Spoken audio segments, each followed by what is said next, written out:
तो एकल स्लेट से जो फ्रॉनहोफर विवर्तन है, देखिए कुछ कल्पनाएं हमें करनी होंगी, फिर हम डायग्राम की बात करेंगे।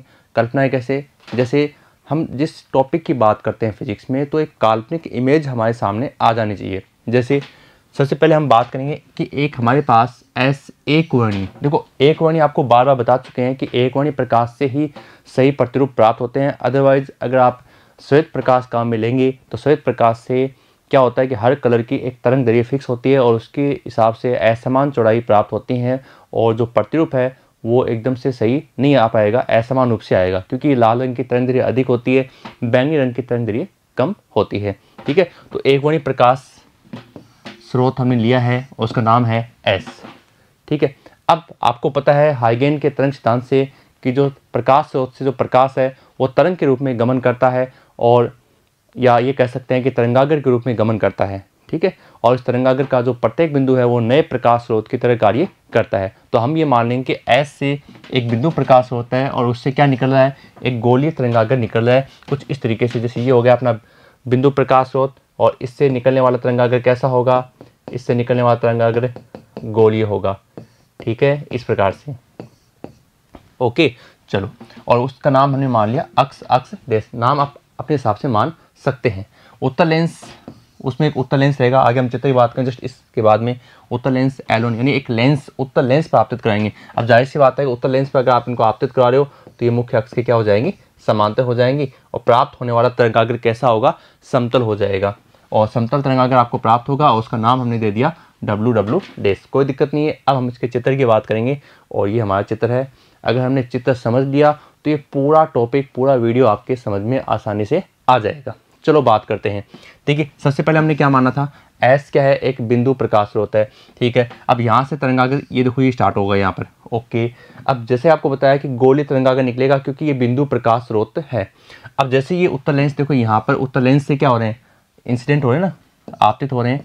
तो जैसे आपतित होंगे तो उत्तल लेंस से अगर कोई फोकस से कोई प्रकाश किरण आती है और उत्तल लेंस से क्या होती है, आपतित होती है, तो लेंस से अपवर्तन के पश्चात यह मुख्य अक्ष के समांतर हो जाती है। ये लीजिए, ये मुख्य अक्ष की क्या हो गई, समांतर हो गई। ठीक है, अब समांतर होकर ये कहाँ पहुँचती है, ये एक स्लिट पर पहुँचती है।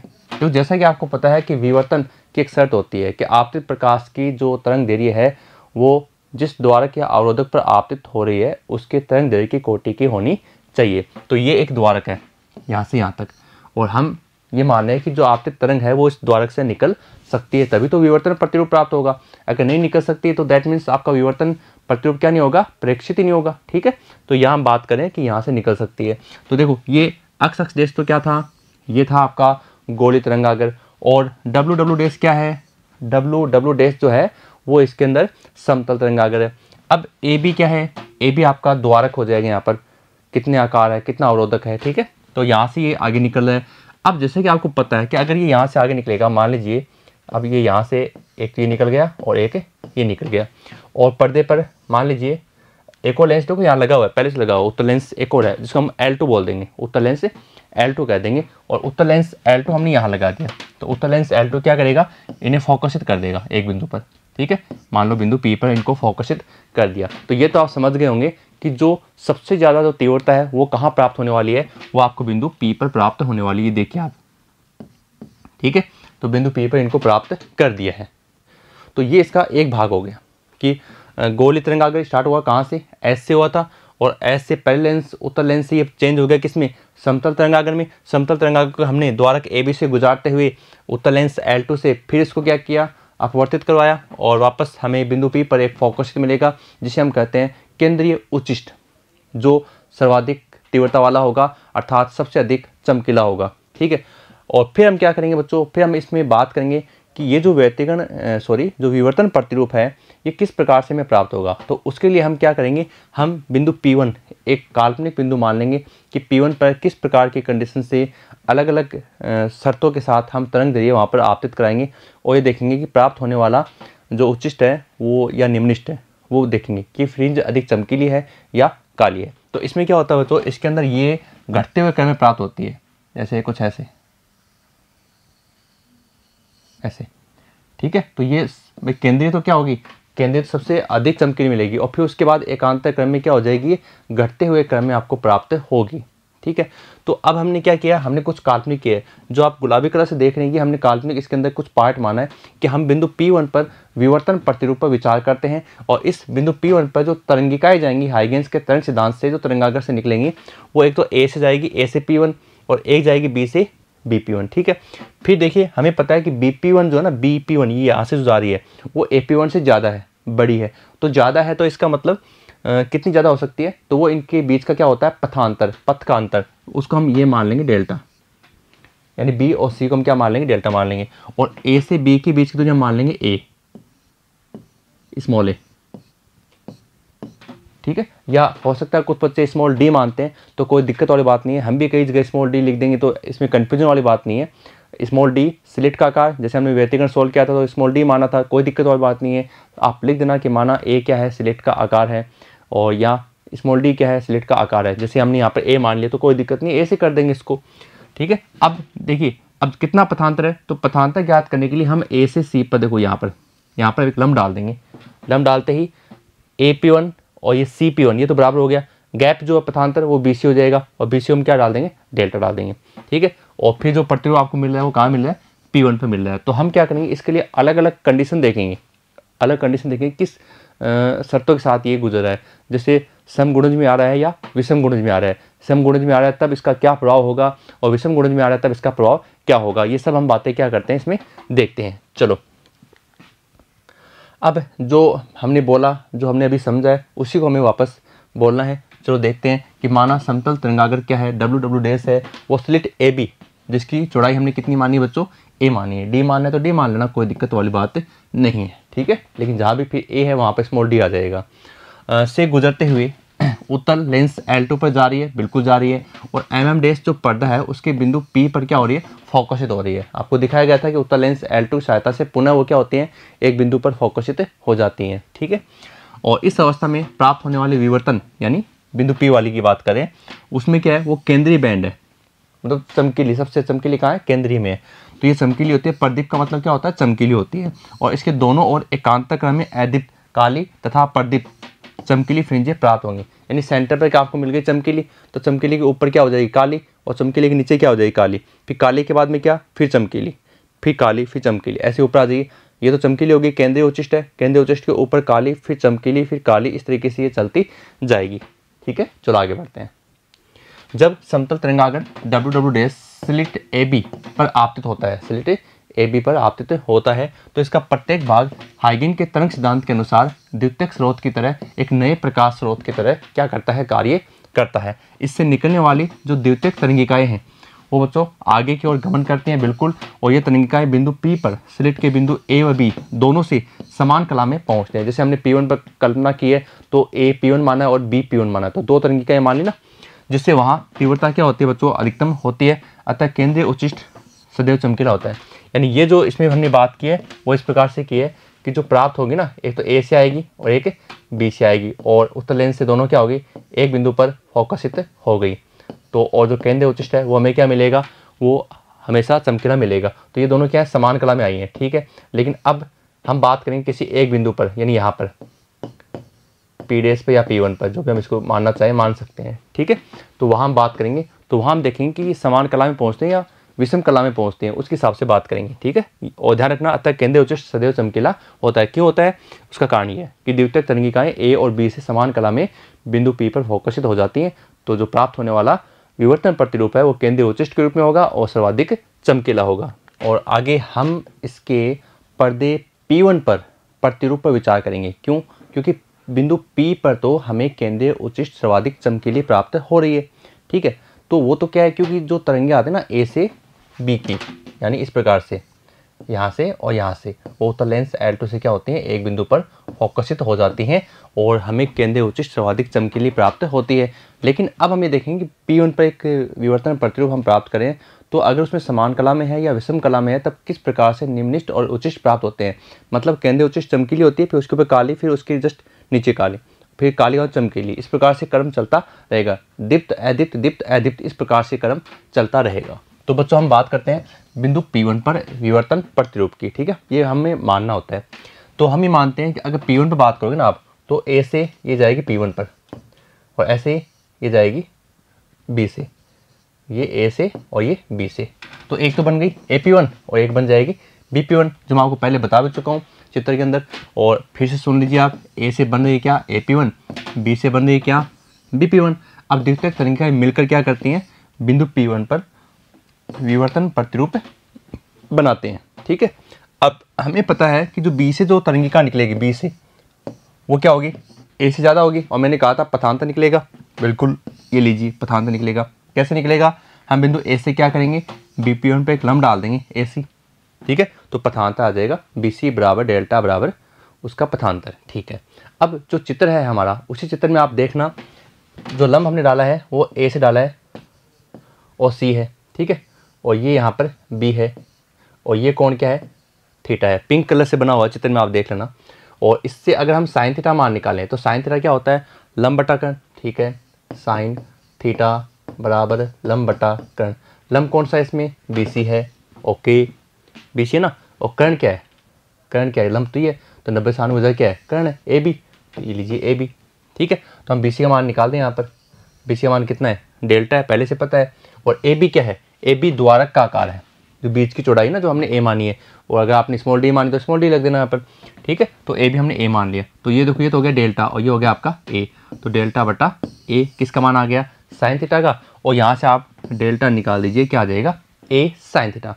आप दिमाग में यहाँ पर एक स्क्रीन में एक आप फिट कर लीजिए कि डेल्टा बराबर D साइन थीटा, या अगर A मान लें, जैसे अपन नोट्स में A ले रहे हैं तो A साइन थीटा। ये समीकरण आप दिमाग में फिट करें ना, क्योंकि ये समीकरण बार बार आपके काम आती रहेगी, नेक्स्ट चैप्टर में भी आपके ये काम आएगी। ठीक है, D साइन थीटा, और D साइन थीटा से आपकी ये पूरी समस्या समाधान हो जाएगी। बस इस D साइन थीटा को अपन दिमाग में याद रख लेंगे। ठीक है, और निकलता कैसे, वो इस तरीके से निकलेगा।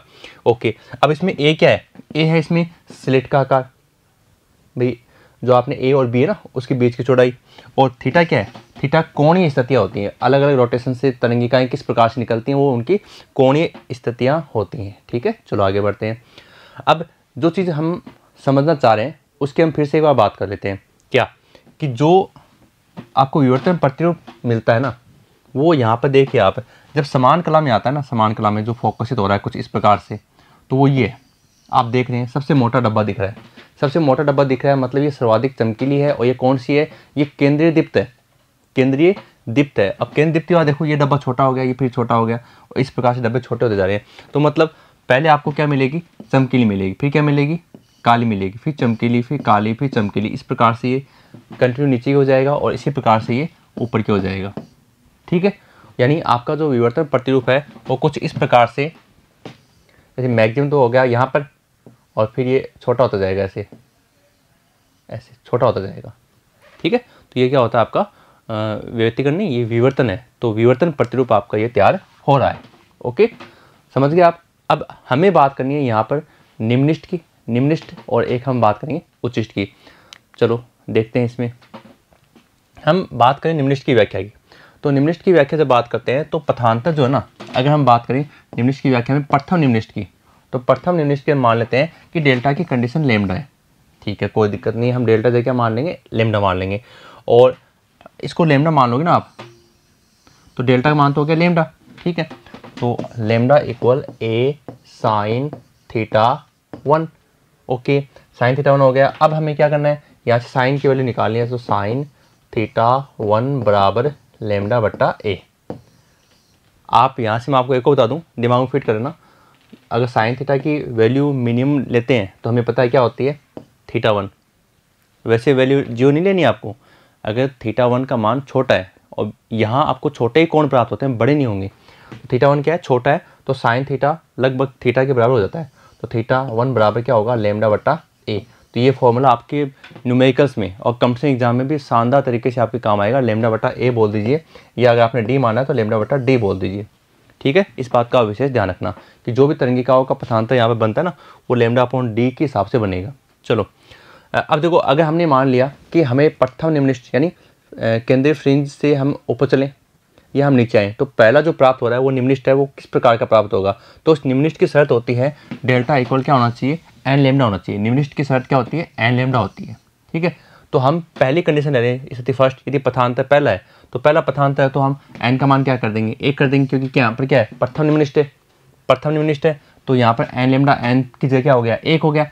अगर आप द्वितीय निम्नलिखित की बात करोगे तो क्या आएगा, 2 लेमडा आएगा। इसी प्रकार अगर आप एन की बात करोगे तो क्या आएगा, एन लेमडा आएगा। तो यहाँ हमने प्रथम निम्नलिखित की बात की है, तो प्रथम निम्नलिखित के लिए हम यहाँ पे क्या करेंगे, 1 गुणा लेमडा, तो 1 लिखने की जरूरत नहीं है, तो यहाँ हमने कर दिया लेमडा।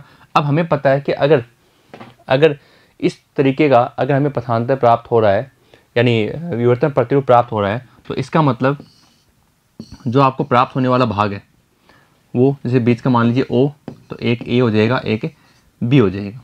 भाई सीधी सी बात है, इस लेमडा को आप कितने भागों में तोड़ सकते हो, 2 भागों में तोड़ देंगे सर, लेमडा बाई 2 और लेमडा बाई 2।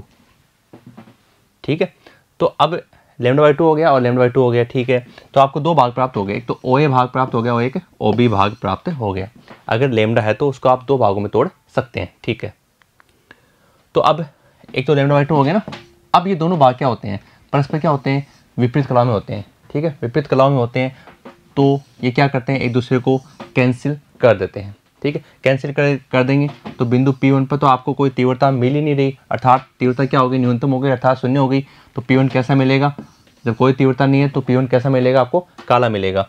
और ये हमने आपको मैथमेटिक्स बताया था कि अगर A sin θ1 लेमडा है, क्योंकि वैसे एन लेमडा, लेकिन हम प्रथम निम्नलिखित की बात करें तो 1 हो गया लेमडा, और θ1 हम यहाँ से निकालना चाहें तो sin θ1 equal lambda upon A हो गया। ठीक है, ये हो गया प्रथम निम्नलिखित। अब इसी प्रकार से हमें द्वितीय निम्नलिखित करना है, उसमें हमें इस लेमडा की जगह 2 लेमडा करना है, क्योंकि कंडीशन क्या है, डेल्टा इक्वल लेमडा, तो डेल्टा इक्वल यहाँ हो जाएगा 2 लेमडा। देखिए डेल्टा इक्वल 2 लेमडा, तो इस डेल्टा की जगह क्या आ गया, 2 लेमडा आ गया। ठीक है, अब 2 लेमडा हो गया, मतलब पहले हमने लेमडा को 2 भागों में तोड़ा था, अब ये डबल है तो उसको 2 भागों में तोड़ा, इसको कितने में तोड़ सकते हैं, 4 भागों में तोड़ सकते हैं, 4 समान भागों में तोड़ सकते हैं। लेकिन अब चारों समान भाग क्या होंगे, एक दूसरे को क्या कर देंगे, कैंसिल कर देंगे, क्योंकि परस्पर विपरीत कला में होंगे।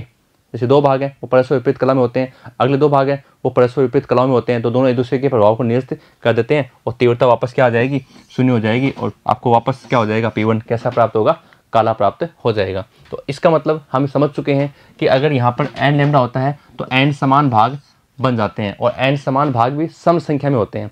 ठीक है ना, सम संख्या में होते हैं, तो इसका मतलब वो सभी क्या करते हैं, एक दूसरे को निरस्त कर देते हैं, क्योंकि वो विपरीत कलाओं में होते हैं, और विपरीत कलाओं में होते हैं निरस्त करने के कारण जो तीव्रता है वो बच्चों हमें 0 प्राप्त होती है, और बिंदु P1 दोबारा क्या होगा, आपको काला ही प्राप्त होगा। तो ये हमारी निम्नलिखित की व्याख्या चल रही है, और फाइनल जो इसका कंडीशन सूत्र बनेगा वो इस प्रकार से होगा कि डेल्टा की जगह आप कर देंगे एन लेमडा, और हमें निकालना है साइन थीटा एन, तो ये आ गया एन लेमडा अपॉन ए।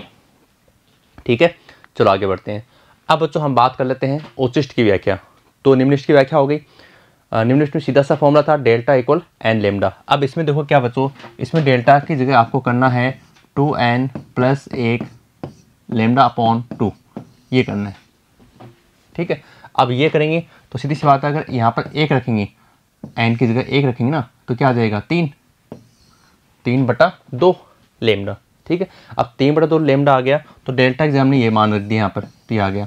अब सीधी सी बात है कि इसने तो ऑटोमेटिक आपको आंसर दे दिया। जैसे हमने निम्नलिखित में लेमडा को 2 भागों में तोड़ा था, लेमडा/2 लेमडा/2, इसने पहले से कह दिया कि लेमडा/2 के कितने भाग बनेंगे, 3 बनेंगे, लेमडा/2 लेमडा/2 लेमडा/2। ठीक है, अब 3 भाग बनेंगे, तो 3 भाग बने, तो ये तो हमें पता है कि परस्पर विपरीत कलाओं में होते हैं, तो 2 भाग तो परस्पर क्या करेंगे, एक दूसरे को कैंसिल कर देंगे, लेकिन 1 भाग शेष रह जाएगा, और 1 भाग शेष रह जाएगा तो हमें भी क्या होगी, जो तीव्रता है वो प्राप्त हो जाएगी। बिंदु P1 पर हमें तीव्रता प्राप्त होती है, और बिंदु P1 क्या होगा बच्चों, आसानी से आप समझ गए, चमकीला होगा, क्योंकि 1 भाग यहाँ पर शेष रह गया।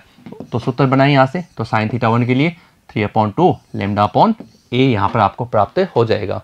ठीक है, वो प्रथम हो गया, प्रथम क्या था, उचिष्ट था। अब हम बात करें द्वितीय उचिष्ट की, तो अब देखो उसमें 3 आया, तो 2n प्लस 1 लेमडा अपॉन 2 पथांतर है, यहाँ पर n की जगह कर दीजिए 2 करते हो जाएगा 5/2, और गुणा में रहेगा लेमडा साथ में। तो अब इसमें आप देखिए डेल्टा जगह कर दिया हमने 5 लेमडा अपॉन 2, तो अब लेमडा के लिए यहाँ पर कितने भाग बनेंगे, सीधा ये खुद कह रहा है लेमडा अपॉन 2 के लिए 5 भाग बनेंगे, 5 बनेंगे, तो 4 भाग तो एक दूसरे को क्या कर देंगे, कैंसिल कर देंगे, केवल 1 भाग शेष रहेगा, और उस भाग के कारण हमें तीव्रता प्राप्त हो जाएगी। इस प्रकार से यहाँ पर 1 भाग क्या रहता है बच्चों, शेष रहता है, और उस 1 भाग के कारण हमें क्या होगी, तीव्रता प्राप्त हो जाएगी। बिंदु P1 पर तीव्रता प्राप्त होती है तथा बिंदु P1 कैसा प्राप्त होगा, हमें चमकीला प्राप्त हो जाएगा। ठीक है, तो a sin थीटा 2 5 λ/2 है। यहाँ से हमने sin थीटा 2 की मान निकाल दी 5/2 λ/a। ठीक है, अब हम समझ चुके हैं कि अगर एनवा उचिष्ट होगा वो तो कैसा होगा, वो ये होगा। जैसे हम बार बार बात कर रहे हैं कि पथांतर इसकी कंडीशन क्या है उचिष्ट के लिए, वो है 2n + 1 λ/2 है। ठीक है, तो बिंदु P1 हमेशा कैसा मिल रहा है, चमकीला मिल रहा है। क्यों मिल रहा है, क्योंकि संख्या कैसे आएगी, विषम आएगी। विषम आएगी तो जो सम संख्या के पार्ट है वो तो एक दूसरे को कैंसिल कर देंगे, एक पार्ट फिर भी शेष रह जाएगा।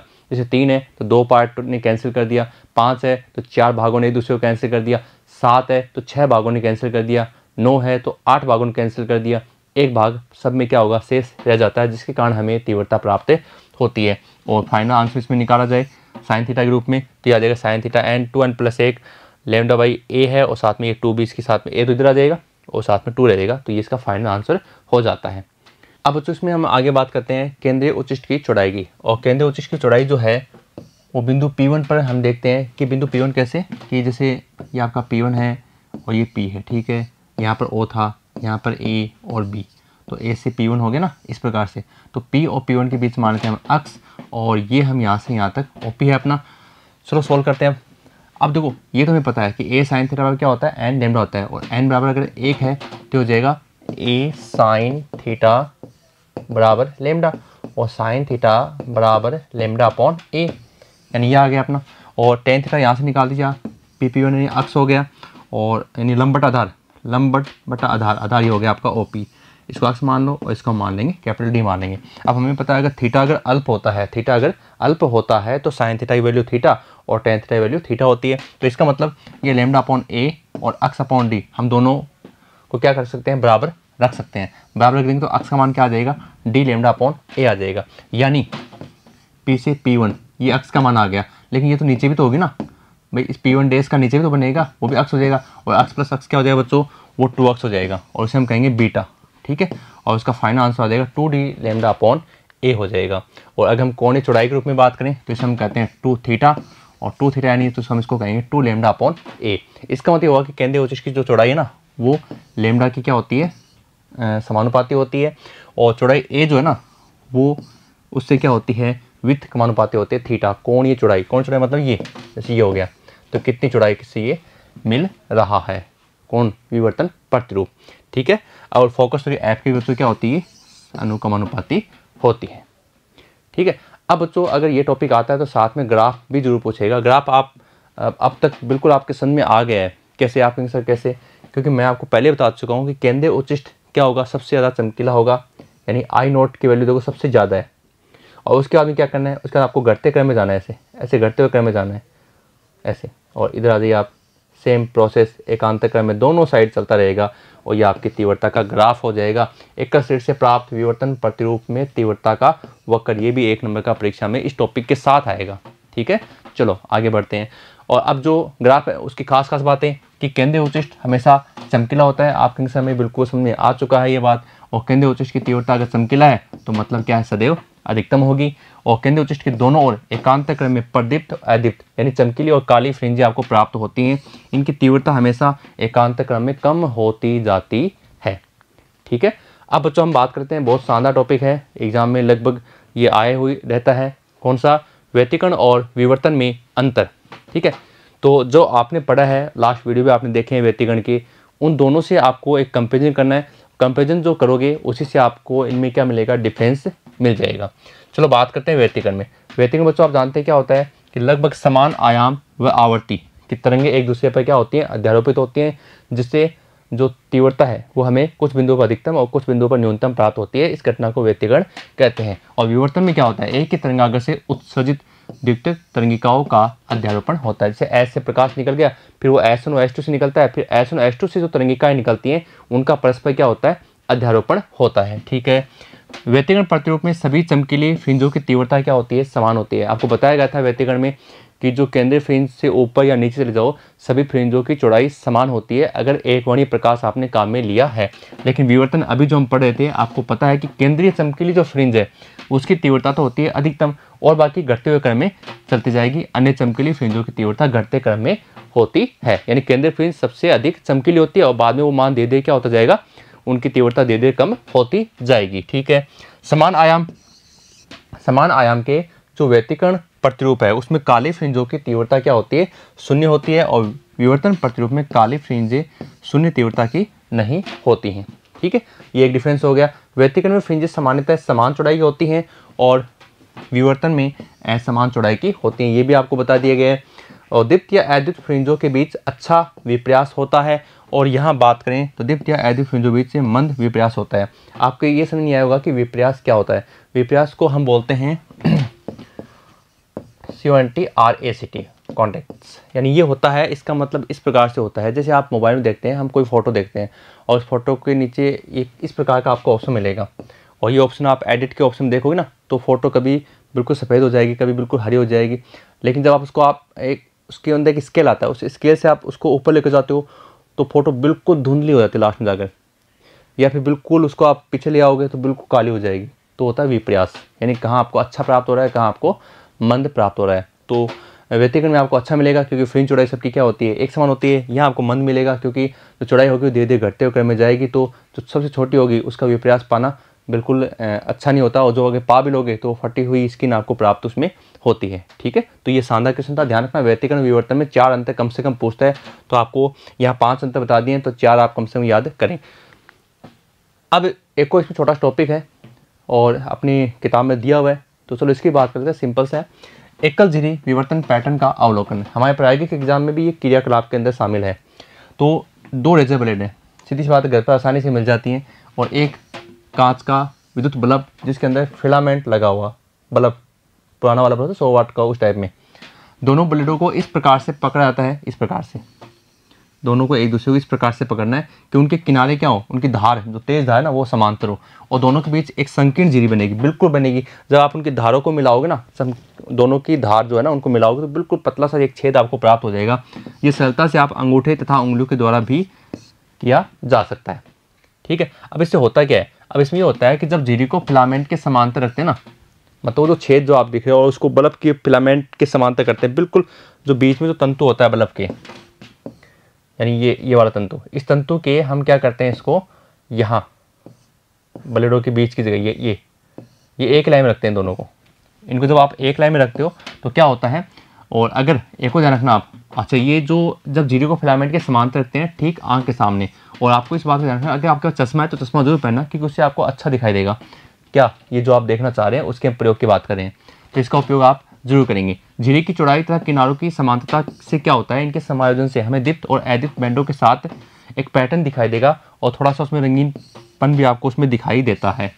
ठीक है, ध्यान रखना इस चीज़ का, बस हमें ये करना है, वो जो बिल्कुल स्लिट की जो बीच की जो डिफरेंस है ना, उस डिफरेंस को तंतु जिस साइड में लगा उसकी समांतर रखना, और फिर उसको देखना, तो हमें थोड़ा रंगीन कलरफुल फ्रेम दिखाई देगी, चमकीला बैंड दिखाई देगा।